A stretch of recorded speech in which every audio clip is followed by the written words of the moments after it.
Welcome back students in the next lecture of Pharmaceutics 2. As you all know, we are discussing the chapter Dental and Cosmetic Preparations. In this chapter, I have already explained you what are dentifrice, what are shampoo, what are depilators. Now we are coming to the topic facial cosmetics. What are facial cosmetics? Which are used for cleaning, refreshing and nourishing effect on the facial skin. Face की skin को clean करने के लिए, refresh करने के लिए, nourish करने के लिए हम जिन कॉस्मेटिक्स को यूज करते हैं उन्हें हम कहते हैं फेशियल कॉस्मेटिक्स। बहुत सारे फेशियल कॉस्मेटिक्स यूज होते हैं, तो मैं आपको इम्पॉर्टेंट जो है वो करवाऊंगी। उनमें जो स्पेशल जो है क्रीम्स का पोर्शन इसलिए क्योंकि क्रीम्स को आपने इमर्शन में भी पढ़ा है, ऑइंटमेंट में भी पढ़ा है, ठीक है। तो इसमें हम अलग अलग टाइप की क्रीम्स करेंगे। तो सबसे पहले तो है कोल्ड क्रीम तो आपने देखिए जो सेमी-सॉलिड फॉर्म है उसमें आपने डेफिनेशन करी हुई है क्रीम्स की कि these are semi solid preparation meant for external application to the skin. अब अलग अलग टाइप की क्रीम्स यहाँ पे आपने करनी है। सबसे पहले cold cream. So what is cold cream? An emulsion when applied to skin a cooling effect is produced due to slow evaporation of water present in the emulsion, ठीक है। तो बेसिकली तो ये इमर्शन है, आप लोग ऑलरेडी पढ़ चुके हो इसको कि ये एक इमर्शन है। जब आप इसको स्किन के ऊपर अप्लाई करते हो तो ये क्या करती है? कूलिंग इफेक्ट को प्रोड्यूस करती है। क्यों कूलिंग इफेक्ट होता है? क्योंकि जब आप इसको अप्लाई करते हो स्किन के ऊपर धीरे धीरे जो वाटर होता है वो इवेपोरेट होता है और आप जानते हैं उसके बाद स्किन के ऊपर थोड़ी सी कूलिंग आपको फील होती है, ठीक है। तो इमर्शन के अंदर जो वाटर होता है वो स्लोली इवेपोरेट होता है और आपको कूलिंग इफेक्ट मिलता है। तो ये बनती कैसे है? सिंपल मेथड है by emulsification of oil and water. पहले तो जब पुराने टाइम में अगर हम देखें तो ये एनिमल फैट से भी बनती थी, वेजिटेबल ऑयल से भी बनती थी। लॉर्ड अकेला एनिमल फैट था जो इनको बनाने के लिए, इन क्रीम्स को बनाने के लिए यूज होता था। बहुत सारे वेजिटेबल ऑयल इसके लिए यूज होते थे, बट इनमें क्या होता है? रेंसिडिटी की प्रॉब्लम आती थी, ऑक्सीडेटिव डिग्रेडेशन होने के चांसेस रहते थे। तो इसलिए आजकल क्या है कि इनको हम जो अगर आपके फॉर्मूलाज आप देखेंगे तो एनिमल फैट और वेजिटेबल ऑयल्स को रिप्लेस कर दिया गया है by mineral oils. Mineral oil जैसे लिक्विड पैराफिन है, उससे जो प्रोडक्ट आपको मिलती है बहुत ही स्टेबल प्रोडक्ट होती है। तो कोल्ड क्रीम जो है, कोल्ड क्रीम अगर आप स्किन के ऊपर अप्लाई करते हैं तो अगर इसके फॉर्मूले में आपके वाटर की अमाउंट काफी ज्यादा है, मान लो आपने O टाइप की इमर्शन इसमें बनाई है, तो जब आप स्किन के ऊपर अप्लाई करते हैं तो वाटर की इवेपोरेशन के बाद इसकी इमर्शन टाइप बन जाती है, फेज इमर्शन से वो बन जाती है W1O टाइप। तो ये है आपका कोल्ड क्रीम। स्टूडेंट्स मैंने फॉर्मूले कोई भी बोर्ड पे नहीं लिखे हैं, आपकी बुक्स में हर टाइप की क्रीम के फॉर्मूले दिए गए हैं, ठीक है। तो आप कोई एक टाइप की कोल्ड क्रीम का फॉर्मूला आपकी प्रैक्टिकल फाइल में भी है, आपने बनाई भी है लैब में, वो 2 कोल्ड क्रीम आपने लैब में बनाई है, तो आप कोई भी एक फॉर्मूला इसका लर्न कर सकते हैं। उसके बाद है क्लींजिंग क्रीम। क्लींजिंग क्रीम क्या होती है? Which is used to remove facial makeup. Cleansing से आपको समझ में आना चाहिए, स्किन को क्लीन करने वाली। तो क्लींजिंग क्रीम जो फेस के ऊपर मेकअप अप्लाई किया होता है उसको रिमूव करने के लिए जो क्रीम यूज होती है उसे हम कहते हैं क्लींजिंग क्रीम। ये क्या करती है? ये जो आपकी स्किन होती है उसको हेल्दी और गुड अपीयरेंस प्रोवाइड करती है, ठीक है। स्किन के को क्लीन करती है। उससे क्या होता है? जब स्किन को क्लीन करती है तो उसके ऊपर जो सीबम होता है, जो ग्रीन होता है, जो और सिक्रीशंस होती हैं, ठीक है, हमारी जो सीबम ग्लैंड्स में सिक्रीशंस होती हैं, जहाँ कोई डेड सेल्स हैं जब मेकअप अप्लाई किया हुआ है, जब आप सारे को जो है रिमूव कर देंगे, उनको क्लीन कर देंगे, तो उससे क्या होता है? आपकी जो स्किन होती है उसकी हेल्दी लुक आती है और उसकी अपीयरेंस जो है वो अच्छी लगती है। तो इसलिए अगर इसका फॉर्मूला हम देखें ना, क्लींजिंग क्रीम क्या है? बेसिकली ये भी कोल्ड क्रीम है, बस एक चीज है कि क्लीनिंग पर्पस के लिए हमने इसके अंदर डिटर्जेंट डाला हुआ है। कोल्ड क्रीम विद डिटर्जेंट, ठीक है। तो डिटर्जेंट आप जानते हैं उसका पर्पस क्या होता है? उसका पर्पस होता है क्लींजिंग एक्शन। और इसके अंदर और भी बहुत सारे ऐसे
क्या है, oil in water type emulsion, ठीक है। वैनिशिंग क्रीम में ऑयल इन वाटर टाइप की इमर्शन है, which when applied to skin leave an almost invisible layer on it. जब आप इसको स्किन के ऊपर अप्लाई करते हैं तो ऑलमोस्ट इनविजिबल लेयर स्किन के ऊपर इसकी बन जाती है, इसीलिए इसका नाम वैनिशिंग क्रीम है कि आप इसको लगाते हैं तो पता नहीं चलता लगाई हुई है कि नहीं, कि वैनिश हो जाती है, डिसअपीयर हो जाती है, इनविजिबल लेयर जो है स्किन के ऊपर फॉर्म होती है। इनका फायदा क्या होता है, ये देखिए ऑयल इन वाटर टाइप की इमर्शन है, तो एडवांटेज क्या होगा, इसको आप इजीली स्किन से वॉश कर सकते हैं, क्विकली वाटर के साथ वॉश कर सकते हैं, क्योंकि इसके अंदर आपने जो इमर्सिफाइंग एजेंट भी डाला होता है वो ओवर डबल डाई इमर्शन के लिए सूटेबल होता है। ये बनती कैसे है, by emulsification of stearic acid with water, by adding suitable alkali, for example sodium hydroxide, potassium hydroxide, borax और ट्राइक्लोरामीन, ठीक है। तो इसमें हम बेसिक जो इंग्रेडिएंट है दैट इज स्टीरिक एसिड, यही इसकी मेन इंग्रेडिएंट है। स्टीरिक एसिड इसकी पहचान है कि वैनिशिंग क्रीम में जो पर्ली वाइट आपको शाइनिंग अपीयरेंस दिखती है वो किसकी वजह से है, स्टीरिक एसिड की वजह से है, जो सोडियम हाइड्रोक्साइड के साथ रिएक्ट करके सोडियम स्टीरेट बना देता है, ठीक है। जब आप इसको स्किन के ऊपर अप्लाई करते हैं तो एक शाइनी वाइट अपीयरेंस इस प्रोडक्ट की आती है, वो स्टीरिक एसिड की वजह से आती है। तो इसका वैनिशिंग क्रीम का भी कोई एक फॉर्मूला आप बुक से लर्न कर सकते हैं। Next is foundation cream, foundation means base, ठीक है। तो इसका क्या डेफिनेशन है, it is design to be applied to face after cleansing to provide a smooth emollient base for application of facial makeup, ठीक है। तो इसका क्या जो डेफिनेशन क्या है कि इसको हम फेस मेकअप अप्लाई करते हैं क्लीनिंग के बाद, स्किन को क्लीन करने के बाद इसको फेस के ऊपर अप्लाई किया जाता है, वहां पे एक स्मूथ इमोलिएंट बेस प्रोवाइड करती है, ठीक है। किसके लिए, अप्लाई फेशियल मेकअप अप्लाई करने के लिए ये एक स्मूथ बेस प्रोवाइड करती है। ये स्किन प्रोटेक्टिव का भी काम करती है, और जो एनवायरमेंटल इफेक्ट होता है जैसे सन रेज का है, जो विंड है उसका है, डस्ट पार्टिकल्स का है, उनके इफेक्ट से भी आपकी स्किन को ये बचा कर रखती है, उनसे जो डैमेज होता है उसे ये बचाती है। इसको ब्यूटी मिल्क भी बोला जाता है। फाउंडेशन क्रीम मोस्टली ओ और डब्ल्यू टाइप की ही इमर्शंस होती है, बट जिनको स्किन अगर किसी की बहुत ड्राई है उसके लिए डब्ल्यू और ओ टाइप की फाउंडेशन क्रीम मार्केट में आती है। अब है आपका टॉपिक की qualities of an ideal foundation cream. एक आइडियल फाउंडेशन क्रीम की क्या क्या क्वालिटीज होनी चाहिए, तो फर्स्ट क्वालिटी क्या है, it should provide non greasy, चिपचिपी नहीं होनी चाहिए, ग्रीसी नहीं होनी चाहिए, नॉन ग्रीसी और non ulcer film on the face, face के ऊपर जो ये लेयर बनाए वो नॉन ग्रीसी हो, ठीक है, स्टिकी नहीं होनी चाहिए, नॉन अल्सर एक जगह इकट्ठी नहीं होनी चाहिए, ऐसी फिल्म ये फेस के ऊपर फॉर्म करे। सेकंड क्या है, it should remain stable, physically यानी एटमॉस्फेरिक कंडीशंस का इसके ऊपर इफेक्ट ना हो, और केमिकली भी स्टेबल होनी चाहिए। थर्ड क्या है, should not damage the skin, skin को प्रोटेक्ट करे ना कि स्किन को ये डैमेज करे, और improve the addition of face powder for a longer period of time, क्योंकि ये मेकअप का बेस है, इसलिए जब इसके ऊपर फेशियल पाउडर अप्लाई किया जाए उसको ये लंबे टाइम तक एडहेयर करके रखे, ठीक है। ये है एक आइडियल फाउंडेशन क्रीम की क्वालिटीज। जो मेन इंग्रेडिएंट हम इसमें यूज करते हैं, हम यूज करते हैं fatty material, stearic acid, alkalis, glycerine, surfactants, emulsifying agent, preservative and perfumes. Fatty material हम यूज करते हैं जैसे बीज वैक्स है, कैनोमा वैक्स है, लैनोलिन है, मिनरल ऑयल है। ये जो मटेरियल्स होते हैं ये स्किन को इमोलिएंट इफेक्ट भी प्रोवाइड करते हैं। जो सरफेस एक्टिव एजेंट हम यूज करते हैं दोनों तरह के करते हैं, आयनिक और नॉन आयनिक, दोनों को हम यूज करते हैं। एल्कलीज को भी हम डालते हैं इसके अंदर इमर्सिफिकेशन के लिए, इसमें हम टिटेनियम डाइऑक्साइड को डालते हैं, वो क्या करता है, intense colour, dark intense colour जो है वो प्रोवाइड करता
जो वाटर का लॉस होना होता है स्किन में से एपिडर्मल, उसको ये स्लो डाउन उसका रेट कर देती है।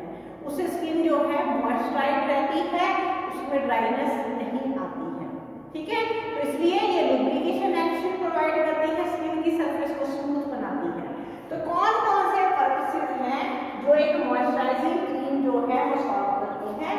फर्स्ट क्या है? It maintain moisture content. आपको मैंने बहुत बार बताया है कि बहुत सारी स्किन डिजीजेस का रीजन ड्राइनेस ऑफ स्किन होती है। तो स्किन का जो मॉइस्चर लेवल है उसको मेंटेन करना पड़ता है। तो ये जो क्रीम होती है मॉइस्चराइजिंग क्रीम, ये स्किन के मॉइस्चर कंटेंट को मेंटेन करती है और prevent the dry condition of the skin. Dryness of the skin he main origin है बहुत सारी स्किन डिजीजेस का, तो उस कंडीशन को ये प्रिवेंट करती है। सेकंड क्या है कि protect the skin against the growth of bacteria. हमने इसके अंदर भी प्रिजर्वेटिव डाला होता है और इवन जो स्किन के ऊपर किसी भी तरह के बैक्टीरिया की ग्रोथ वगैरह नहीं होती है, उससे स्किन को बचा के रखती है। तो स्किन प्रोटेक्टेड का काम भी करती है। Keep the skin fresh and natural, ठीक है, क्योंकि उसका मॉइस्चर का लेवल मेंटेन किया, उससे स्किन को ये फ्रेश रखती है, उसको नेचुरल रखती है और help to preserve the skin very soft. तो स्किन की सॉफ्टनेस को भी ये मेंटेन करके रखती है। तो इस इन क्रीम्स को हम यूज करते हैं बिफोर मेकअप। इन क्रीम्स के अंदर जो मॉइस्चराइजिंग क्रीम्स होती है, इनके अंदर होता है मिनरल ऑयल, वेजिटेबल ऑयल और कुछ लाइकोफिलिक सब्सटेंस जो आगे एब्जॉर्ब होने वाले हैं। ह्यूमेक्टेंट हम डालते हैं जैसे ग्लिसरीन, सॉर्बिटोल, प्रोपिलीन ग्लाइकोल, ताकि हम स्किन के मॉइस्चर के लेवल को मेंटेन कर सकें और वाटर। तो इनके फॉर्मूले में इतने सारे इंग्रेडिएंट जो है वो डाले जाते हैं। तो ये है डिफरेंट टाइप की क्रीम्स जो फेशियल कॉस्मेटिक्स के अंदर आपने पढ़नी है। Thank you.